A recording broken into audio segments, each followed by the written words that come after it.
ज्याच्या बुद्धीने होतो या देशाचा सन्मान हा, देश बांधिला भीमाने घटनेच्या कलमान हा.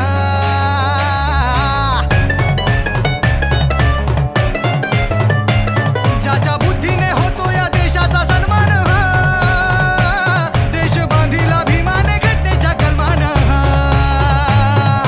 तो शिल्पकार आहे घटनाकार, तो शिल्पकार आहे घटनाकार.